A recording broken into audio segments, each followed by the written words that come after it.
Hi, superheroes! I'm Pink Phoenix, coming to you from Purdue University College of Veterinary Medicine's League of Vetihumans.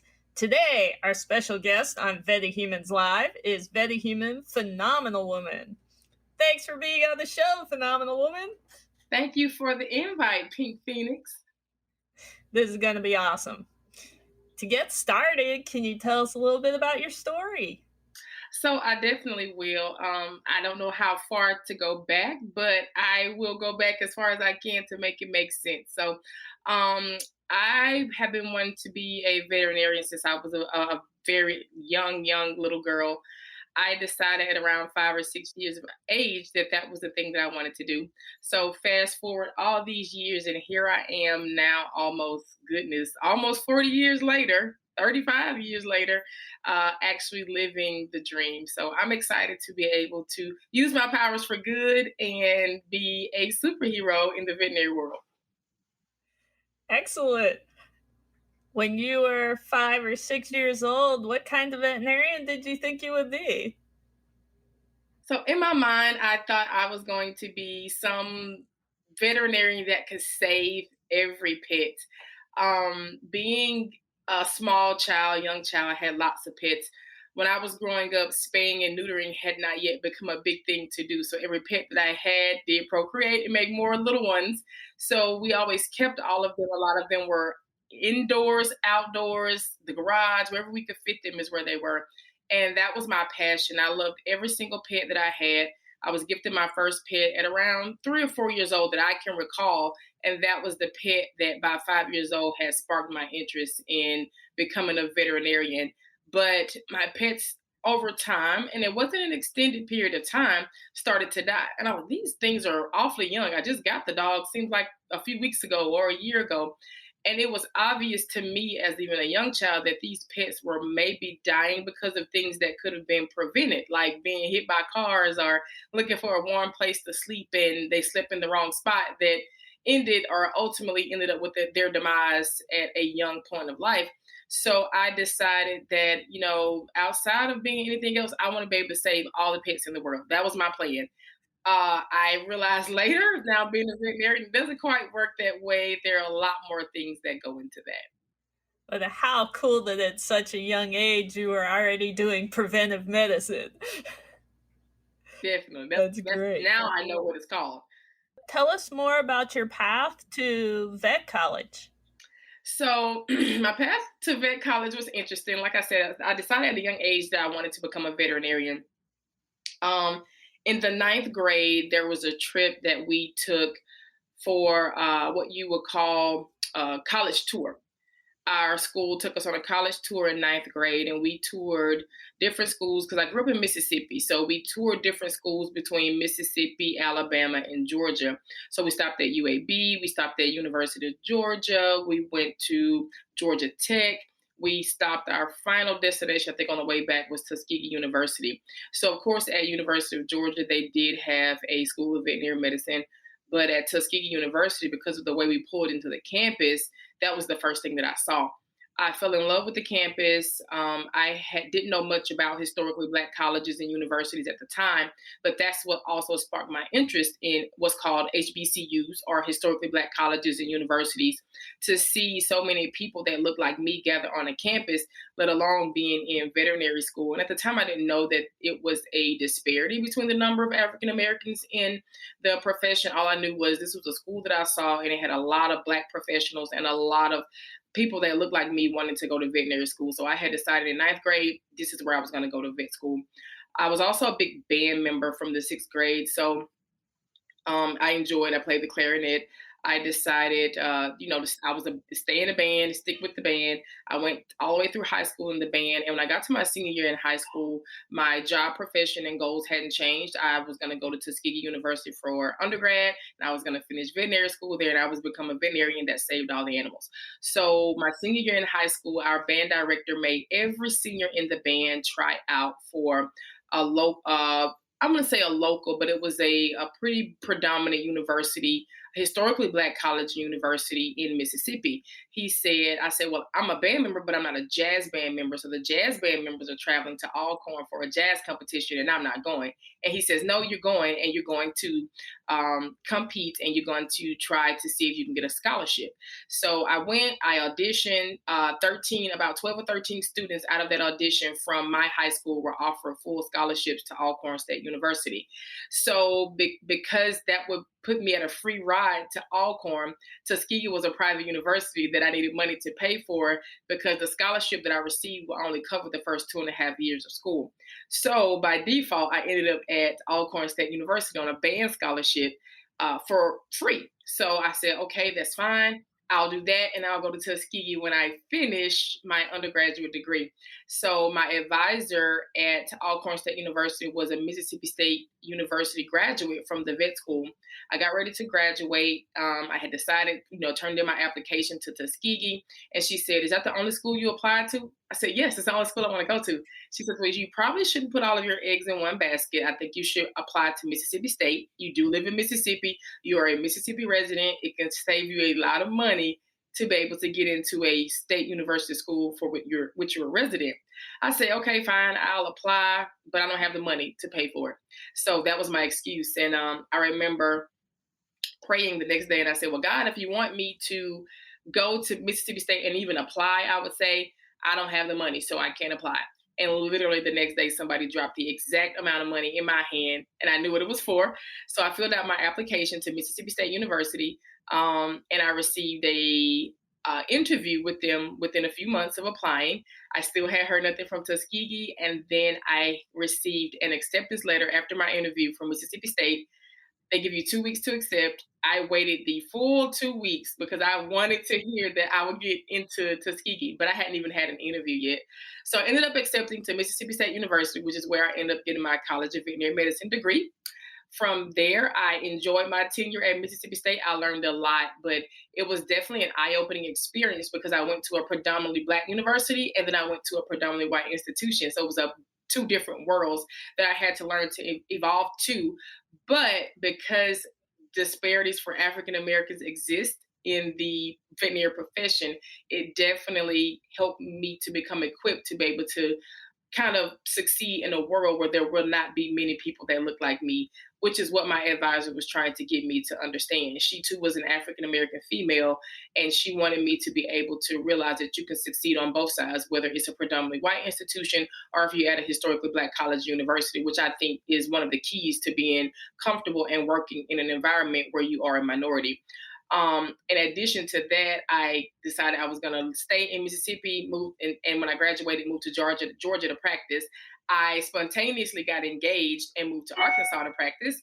From Arkansas, I stayed there for 2 years in practice, and I thought this is going to be my forever home. My husband and I were moved to California, where he moved to pastor church. I practiced veterinary medicine in California for 8 years in the Bay Area. So that was not a part of my plan at all. I thought I was going to be a private practice veterinarian forever. I loved my first job, but I got to California and I did private practice for about a year and a half. I ended up in academia for another 4 years as a veterinary technician instructor and their surgical veterinarian. And then I became the program director of the veterinary technician program for almost 2 years. Then I got into wellness care because I had children, so I became a wellness veterinarian. So I didn't do surgery as much. And that was my first kind of work in a corporate setting for medicine. And from there, I moved to Baton Rouge, Louisiana 3 years ago, where I still practice in corporate practice. But now somehow I've ended up in diversity, equity, and inclusion, it being a big part of my profession. So my path has taken a lot of twists and turns, but I can honestly say it has been for the best developmental process of becoming a well-rounded veterinarian. This is outstanding. How you definitely are a phenomenal woman, and just positioning yourself, you open yourself to so many opportunities that life brought you, and you were right there, and that you took each one, and look where it's gotten you. Yeah. I love it. Mm, Ah, thank you for sharing. super excited. No problem. Well, Now we have a pretty good idea of why you are a phenomenal woman, but how did you come up with your superhero name? So the superhero name actually came from a poem by Maya Angelou. At the same time, I was during the process of even applying to vet schools and different things like that. I would collect different little trinkets to keep in my like memory books. So my trip to Tuskegee University, I remember going into the bookstore and I found this little poem in there, and it was by George Washington Carver, who was a student at one point in time at Tuskegee. He discovered all the uses for peanuts and peanut butter and all that fun stuff. But I found a little poem in there, and I was sticking in my memory book. And as time went on, years and years would pass, and I would add more things to this memory book. And I was reading, I think it might have been Black History Month or something, and I ran across the poem "Phenomenal Woman," and I started, researching the author, and the story that the poem tells about why Black women are phenomenal and why you're not the bottom, and why things about you that are different are great, really stuck with me because there are different things that we'll face in life, especially when you're dealing with things that racism being an issue in some areas, and sometimes it makes you feel like you're not good enough, you're not great enough. And so by reading this poem, it gave me a lot of motivation and encouragement. So I ended up taking that poem and sticking it in one of the trinkets of my memory book. And I was looking through that memory book just a few days ago, and I ran across it again. And then I thought about the email that you sent me about watching Raising Dion. And just a few years ago, it was a big movement where different women were buying the shirts, Phenomenal Woman, and you were all to wear them on this specific day as a representation to remind you that you are phenomenal, and it reminds you of the poem that Maya Angelou wrote as well. So when I was doing something, I saw the t-shirt and I said, this is going to be my superhero name. So it just kind of sparked things from past that brought it to the present when I saw the shirt. So then outside of that, when you emailed me, I said, I've been planning to watch Raising Dion. I should definitely go watch it because I want to know why this show reminded her of me. So then I started watching it, and I have two small children that are 8 and 4, and they're watching it, but they're not into the first episode. And I'm all into it, like y'all look the Legos are flying, right? So then my kids like, Mom, we don't want to watch this. And they could care less. So then I started binging it, and then they started binge watching it. So we jumped into season 2. First episode, his mom's in the bed, and I was like, "Oh, it's the T-shirt. She's wearing it." So that's why I thought it was pretty cool. I was like, "Okay, now I know why." But we got caught up into Raising Dion. Binge watched it 2 weekends ago before I got your email. After I got your email, and now I'm like, "Where's season 3? Like, I need to know what happens." But I thought it was amazing because she had the shirt on, and I'm sure she probably had the shirt on for the same reason that everybody else in the world wore the shirt. So it was just an amazing thing to see for me, just like I probably was for you. It was pretty cool. One of my former students turned me on to Raising Dion when it was a Kickstarter comic book. And Okay. so I was so excited when I saw it on Netflix. And then we had to wait a long time for season 2. So you're lucky. You just got to watch them all together. I wish we got to go straight into it. Well, we waited on season 3. My kids were like, when they watch it every day, their favorite episode is a Storm Killer episode. We must know it by heart now. That's excellent. I hear you're building up your business skills. So just to go along with the story of my life, I have a really good friend that I met through my husband. So my husband and her husband basically grew up together. They're almost like brothers. And when they got met, when my husband's friend got married to the girl who's now my friend, we immediately kind of hit it off. My husband was in their wedding, and she and I, just fell in love over our profession. At the time, she was a veterinary technician, and I was in vet school. And then we fast forward a few years later, and life had me moving all over the country. She moved all over the country. We ended up in Arkansas at the exact same time, but at the time that they got there, we were moving just a few months later to go to California. She was getting ready to have her first kid. She was still a veterinary technician. We moved to California. We stayed out there 8 years. Fast forward through everybody's lives. She ends up in veterinary school at LSU. She finishes vet school at LSU in Baton Rouge, and she moves like a few months later to Waco. And a few months later, I moved to Baton Rouge. So we always made a joke about how we are always chasing each other and we're never in the same place at the same time. So she starts practicing veterinary medicine in Waco, Texas. I'm now practicing in Baton Rouge, and they just lived here. So they kind of gave us all the ins and outs of Baton Rouge because she had been here for 4 years in school. So then they get an offer to make some changes, possibly move. Doesn't really go through. Then a few months later, or about a year or so later, they come back again to visit, and she and I talk, and then she goes back home.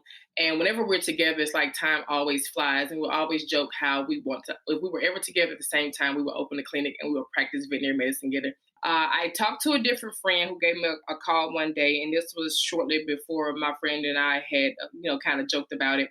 And a young lady called and she says, "My daughter wants to be a veterinarian. Can you give me help about what to do, what she needs to become a veterinarian?" So I talked to her. I told her the things that I thought could help with her being, so young, 9 or 10 years old.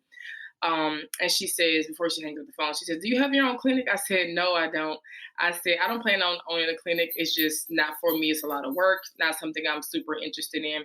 So she says, "Well, don't be surprised if you open your own." I said, "Well, I don't plan on it at this point in life. So I don't know."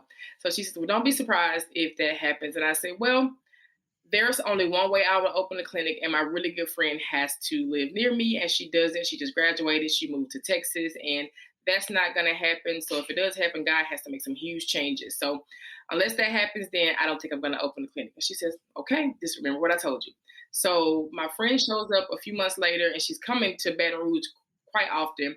And I said, "Y'all sure have been here a lot." And then she looks at her husband and says, "You didn't tell her?" I said, "Tell me what?" And then she says, "We're moving back to Baton Rouge." I said, "You have got to be kidding me." She says, "No, I'm for real. I'm serious. We're moving back." So they moved back. She starts working. We end up working at the same place. Just ironically, it wasn't even, we weren't even hiring. And they ended up needing somebody, and she was able to get on to work. So then she starts working, and we started joking about opening the clinic again. And then things kind of just started rolling, and we started meeting different people that were like, "I think you guys will make great business owners, and you should do this and you should do that." So by my work through diversity, equity, inclusion with the AVMA, with the National Association of Black Veterinarians, being a part of the Black DVM network, it kind of opened doors for being able to network with different people. And I found out that the Multicultural Veterinary Medical Association was offering a business startup grant for those who were people of color and had a business idea. So I decided to pray about it. My business partner and I submitted for it, and we got the grant offered in November to be able to start our clinic. So that was the first part into practice ownership that has been a surprise to me. Currently, I'm looking at trying to go through a course at UC Davis to be able to learn more about money and finances, and it's a quick certification when you don't have a business degree. So I'm looking at doing that this summer. So that's $2,500 that I'm hope I can write another grant to receive. But that's kind of where I am with business ownership. Totally unexpected. That's excellent. And you upped me on my next question because I was going to ask what are the best resources when you're trying to do this. That's. I mean, you honestly have to look for it or stumble upon it. I've had a chance to be able to be a part of different conferences, like the Multicultural Veterinary Medical Association had a conference, their first one, I think, that was virtual this past year, this fall. And that conference gave a lot of information for veterinarians of color on practice startup, on how to do different things that can help with that.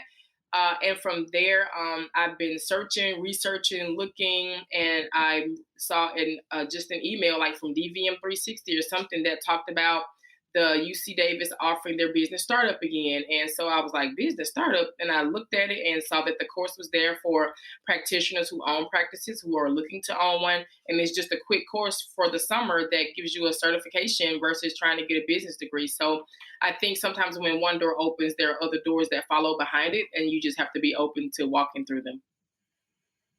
Absolutely. Oh, excellent. I know you are very passionate about mentorship and diversity. Can you tell us more about how you're using your superpowers to inspire and support others? Yes, I definitely would love to. So, a lot of times I get phone calls from family and friends or people that have just found me on Facebook that, either Google Black veterinarians or something like that. And they have sent me messages about talking to their children. I will do Zoom calls with people that just want information about how to become a veterinarian, what's best for their children at different ages. On my job, we have externs that come in. Some of them literally are looking for me because I'm an African American female. I've had students that have wanted to extern with me just to be able to extern with somebody different to get a different perspective. And I try to really hard to make myself available because when I was younger, it was really hard for me to find mentorship. So I said, if I ever became successful and became that veterinarian that I wanted to become, my goal would be to give back to communities of color to help inspire the next generation of students and doctors. So I do that. I started a YouTube channel called Dope Black Vet just to hopefully be an inspiration to those that need inspiring or a chance to show and see somebody that looks like them in the veterinary world. I try to, any speaking engagements that come up, being able to do podcasts like this. I was interviewed by My Veterinary Life. I did a podcast with them. I've done different conversations on COVID with, I can't even think of the radio station, the radio network, very popular that people listen to for news. I just try to be available whenever I'm asked, depending on what it's for. I did a Black History Month interview with Covetris last month, so I just really try to make myself available for anybody who wants to know more about how to get into the profession, what to expose your children to, any questions they may have. I go to preschool events. I do everything I can to expose young students because I feel like there is a place where the passion starts when you're young. And sometimes because you don't see enough that looks like you don't think it's possible or exists. So the passion that you once had, you change your mind about because you don't see that it's achievable. But I can't tell you how many times I've had clients that come in that literally stop me in the middle of my exam to take a photo with me, to FaceTime their daughter or son or grandchild to say, you will never believe what Fluffy has for a doctor today. They apologize, and I'm like, no, it's okay. I understand. I probably would have been the same way when I was a kid, or my mom would have been the same way. And really try to push to parents how important it is to cultivate that passion that their children have and not think it's just a phase. Because sometimes in my community and people of color, pets are not our thing. Animals aren't really our thing. And it can be confusing for the parent to their child to think that they're just going through a phase, but it really, really could truly be something they're passionate about. Well, thank you so much for supporting so many new veterinarians. You've had so many different experiences. What's been your best day ever as a vet so far? Wow, best day ever. I've had a couple. One recently was a student that I helped mentor text me out of the blue to let me know that they got into veterinary school. That was a really cool experience because I still remember the day that I texted my mentors and people that supported me um, that I got in. The one doctor that gave me a chance to do an externship at his clinic, I was a senior in undergrad when I stepped foot for the first time in a veterinary clinic. I was deathly afraid that I would hate it and be stuck with a degree, animal science degree that I didn't know what to do with. So I was, it brought back memories for me when that student texted me, the excitement in her text, the phone call to let me know that she got in. As a doctor, being able to save the life of a 2-pound kitten that was suffering from flea bite anemia, being able to be that person that in that moment when I was a kid probably had several kittens that died from flea bite anemia and I just didn't know. But to know that now I have the capacity to inject just a small amount of blood and this kitten turned completely around. And the little girl that came in with her mom before school crying and the mom saying, can you please save my daughter's kitten?